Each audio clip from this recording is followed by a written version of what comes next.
देश में आज रामनवमी की धूम। अयोध्या के राम जन्मभूमि मंदिर में लगा श्रद्धालुओं का तांता। राष्ट्रपति द्रौपदी मुर्मू और पीएम मोदी ने देशवासियों को दी रामनवमी की बधाई। अयोध्या में राम जन्मभूमि मंदिर में मंगला आरती के बाद सुबह 3:30 बजे से ही लगी श्रद्धालुओं की लाइन। रात 11 बजे तक 19 घंटे तक लगातार होंगे रामलला के दर्शन। आज रामनवमी के मौके पर रामलला की प्रतिमा का सूर्य की किरणों के साथ अभिषेक होगा। दोपहर 12 बजे 16 मिनट तक रामलला का सूर्य अभिषेक होगा। रामनवमी पर राजधानी दिल्ली सहित कई शहरों में सुरक्षा चाक चौबंद है। बेंगलुरु में आज मांस बिक्री पर रोक है। हैदराबाद में रामनवमी जुलूस में हथियार प्रदर्शन की सख्त मनाही। रामलला मंदिर की प्रतिमा बनाने वाले मूर्तिकार अरुण योगीराज आज परिवार सहित अयोध्या में मनाएंगे रामनवमी। योगीराज ने कहा कि 22 जनवरी के बाद मेरी पहली अयोध्या यात्रा, परिवार को कराऊंगा रामलला के दर्शन। लोकसभा चुनाव के पहले चरण के 19 अप्रैल को होने वाले मतदान के लिए आज शाम 5 बजे थम जाएगा प्रचार। पहले चरण में 21 राज्यों और केंद्र शासित प्रदेश की 102 सीटों पर डाले जाएंगे वोट। पहले चरण में अरुणाचल की 2, बिहार असम की 4 और एमपी की 6, महाराष्ट्र की 5, यूपी की 8, राजस्थान की 12, बंगाल की 3, उत्तराखंड की 5 सीटों के लिए डाले जाएंगे वोट। तमिलनाडु की सभी 39 सीटों के लिए पहले चरण में 19 अप्रैल को चुनाव होगा। छत्तीसगढ़, नागालैंड, सिक्किम, अंडमान, लक्षद्वीप, जम्मू कश्मीर की 1-1 और मणिपुर, मेघालय की 2-2 सीटों पर भी डाले जाएंगे वोट। यूपी के गाजियाबाद में राहुल गांधी और अखिलेश यादव की आज पहली साझा प्रेस कॉन्फ्रेंस होगी। सुबह 9 बजे होटल रेडिसन ब्लू कौशाम्बी में दोनों नेता होंगे मीडिया से मुखातिब। राहुल गांधी आज कर्नाटक के मांड्या और कोलार में करेंगे चुनावी सभा, जबकि सपा प्रमुख अखिलेश यादव की यूपी के बिजनौर में होगी चुनावी रैली। कांग्रेस महासचिव प्रियंका गांधी का आज यूपी के सहारनपुर में रोड शो। कांग्रेस प्रत्याशी इमरान मसूद के पक्ष में प्रियंका करेंगी प्रचार। महाराष्ट्र के मुख्यमंत्री एकनाथ शिंदे ने मंगलवार को सिने स्टार सलमान खान से मुलाकात की। सलमान खान से मुलाकात के बाद सीएम शिंदे ने गैंगस्टर लॉरेंस बिश्नोई को खत्म करने का संकल्प जताया। सलमान खान के घर पर फायरिंग करने वाले आरोपियों को 10 दिन की पुलिस रिमांड। मंगलवार को गुजरात के भुज से हुई थी गिरफ्तारी। बिहार के चंपारण के रहने वाले हैं दोनों शूटर। सलमान के घर की रेकी और वारदात को अंजाम देने के लिए आरोपियों ने 24,000 रुपए में खरीदी थी बाइक। और 14 अप्रैल रविवार को सुबह 4:30 बजे सलमान के घर गैलेक्सी अपार्टमेंट पर हुई थी गोलीबारी। छत्तीसगढ़ के कांकेर में माओवादियों के खिलाफ बड़ी कामयाबी मिली है। सुरक्षा बलों ने मुठभेड़ में 29 नक्सलियों को किया ढेर। भारी मात्रा में हथियार और विस्फोटक बरामद। हापा टोला के जंगलों में हुई मुठभेड़ में 25 लाख का इनामी टॉप नक्सली कमांडर शंकर राव भी ढेर हो गया है। घटनास्थल से 4 AK-47 कारतूस और भारी मात्रा में विस्फोटक बरामद हुआ है। केंद्रीय गृह मंत्री अमित शाह ने 29 नक्सलियों को मार गिराए जाने पर सुरक्षा बलों को बधाई दी। शाह ने एक्स पर पोस्ट कर कांकेर एनकाउंटर को बड़ी कामयाबी बताया। नक्सलियों के साथ मुठभेड़ में बीएसएफ इंस्पेक्टर रमेश चौधरी सहित 3 जवान जख्मी हो गए हैं। घायल जवान रायपुर अस्पताल में एडमिट हैं। डिप्टी सीएम विजय शर्मा ने घायल जवानों से मुलाकात भी की। छत्तीसगढ़ सीएम विष्णु साय ने नक्सलियों के खिलाफ कार्रवाई को बड़ी सफलता बताया। मुख्यमंत्री ने कहा कि चुनाव में बड़ी वारदात को अंजाम देने की साजिश हुई नाकाम। प्रधानमंत्री नरेंद्र मोदी का आज असम और त्रिपुरा का चुनावी दौरा है और असम के बारपेटा के नलबाड़ी और त्रिपुरा के अगरतला में पीएम की जनसभा। मंगलवार रात गुवाहाटी पहुंचने पर प्रधानमंत्री ने किया रोड शो। प्रधानमंत्री मोदी आज बिहार और बंगाल के दौरे पर रहे। बंगाल के बालूरघाट और दिनाजपुर में जनसभा की और इस दौरान उन्होंने टीएमसी की ममता सरकार पर जमकर निशाना साधा। कल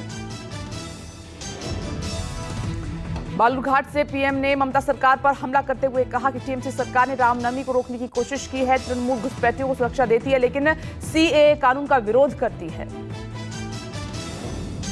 रायगंज में प्रधानमंत्री नरेंद्र मोदी ने कहा कि आज हर कोई यही कह रहा है कि 4 जून 400 पार और फिर एक बार मोदी सरकार।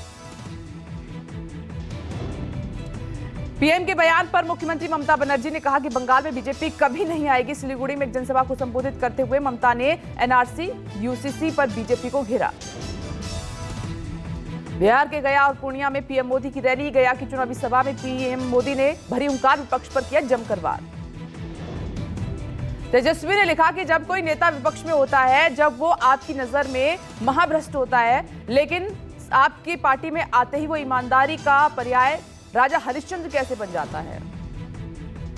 बिहार के डिप्टी सीएम विजय सिन्हा ने तेजस्वी के बयान पर किया पलटवार। कहा कि चपरासी क्वार्टर रहने वाले महलों के राजा कैसे बने। सीबीआई ईडी जब यही सवाल पूछ रही है तो परेशानी हो रही है। पाटलिपुत्र में मीसा भारती ने एक बार फिर से पीएम मोदी पर निशाना साधा, कहा कि प्रधानमंत्री को इस बार जनता रिटायर कर देगी। चंडीगढ़ से वरिष्ठ नेता पवन बंसल का टिकट कटने से नाराजगी, महिला कांग्रेस अध्यक्ष 100 कार्यकर्ताओं ने दिया कांग्रेस से इस्तीफा, कांग्रेस ने मनीष तिवारी को बनाया उम्मीदवार। पंजाब में बीजेपी को लगेगा बड़ा झटका, पूर्व केंद्रीय मंत्री विजय सांपला छोड़ सकते हैं पार्टी, होशियारपुर सीट से टिकट कटने से हैं नाराज। केंद्रीय गृह मंत्री अमित शाह ने मध्य प्रदेश की सभी 29 सीटें जीतने का दावा किया है, पूर्व सीएम कमलनाथ के गढ़ छिंदवाड़ा में रोड शो कर प्रदर्शन भी किया।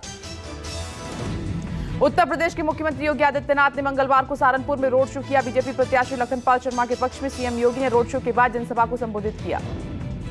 केरल के वायनाड में चुनावी दौरे के दूसरे दिन राहुल गांधी ने किया रोड शो, राहुल गांधी के समर्थन में जुटी लोगों की भारी भीड़, कार की खुली छत पर बैठकर राहुल ने हाथ हिलाकर लोगों का अभिवादन किया। बीजेपी सांसद हेमा मालिनी पर आपत्तिजनक टिप्पणी करने पर कांग्रेस नेता रणदीप सुरजेवाला पर एक्शन, चुनाव आयोग ने 48 घंटों के लिए चुनाव प्रचार करने पर लगाई रोक।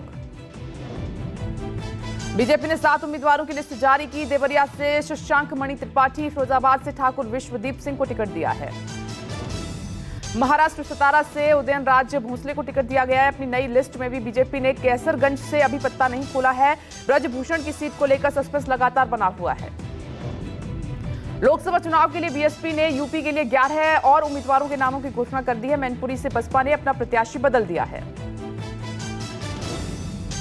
बीएसपी ने मैनपुरी लोकसभा का टिकट बदलकर शिव प्रसाद यादव को दिया है। अतः जमाल लारी को पीएम मोदी के खिलाफ वाराणसी में मैदान में उतार दिया है। संजय सिंह ने मीडिया के सामने पढ़ा सीएम केजरीवाल की जेल से लिखी चिट्ठी। केजरीवाल ने लिखा कि मेरा नाम अरविंद केजरीवाल है और मैं कोई आतंकवादी नहीं हूं।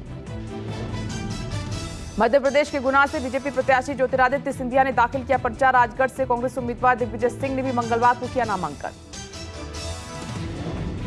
पीडीपी प्रमुख महबूबा मुफ्ती ने अनंतनाग राजौरी लोकसभा सीट से अपना चुनावी प्रचार शुरू किया है। महबूबा मुफ्ती ने इस दौरान अनंतनाग राजौरी लोकसभा क्षेत्र में एक रोड शो भी निकाला। जम्मू कश्मीर को लेकर केंद्रीय मंत्री अनुराग ठाकुर ने बड़ा दावा किया है। उन्होंने कहा कि जम्मू कश्मीर को इसी साल राज्य का दर्जा मिल जाएगा और यहां जल्द ही विधानसभा चुनाव होंगे। यूपी के अमरोहा में संकल्प पत्र को लेकर प्रेस कॉन्फ्रेंस के आपस में भिड़े बीजेपी नेता, मंत्री ब्रजेश सिंह की मौजूदगी में मंच पर भिड़े नेता, वीडियो सोशल मीडिया पर वायरल। बिहार के उप मुख्यमंत्री सम्राट चौधरी ने तेजस्वी के सवालों पर पलटवार किया, कहा कि लोगों ने चुनावी बॉन्ड के जरिए साफ सुथरा पैसा देने का काम किया है, कोई काला धन नहीं है, जो काला धन अर्जित करते हैं वे अपराध है।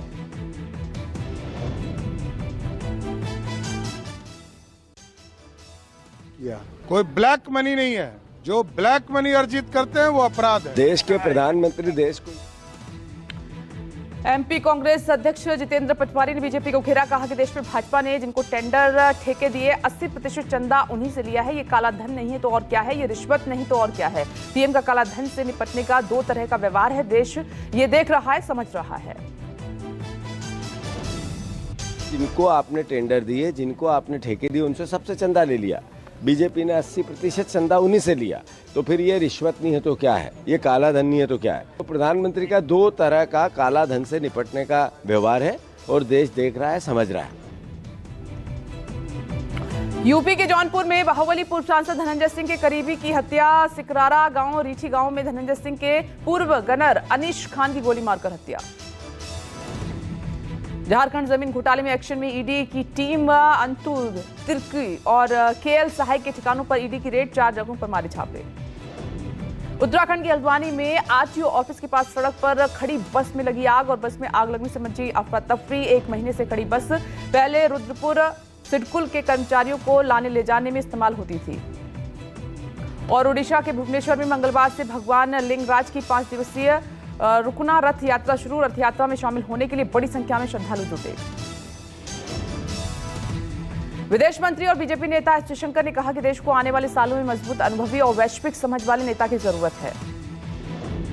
एस जयशंकर बोले कि मोदी सरकार साहसिक कदम उठाना जारी रखेगी, योजनाओं के जरिए गरीबों की आकांक्षाओं और युवाओं की अपेक्षाएं पूरा करती रहेगी।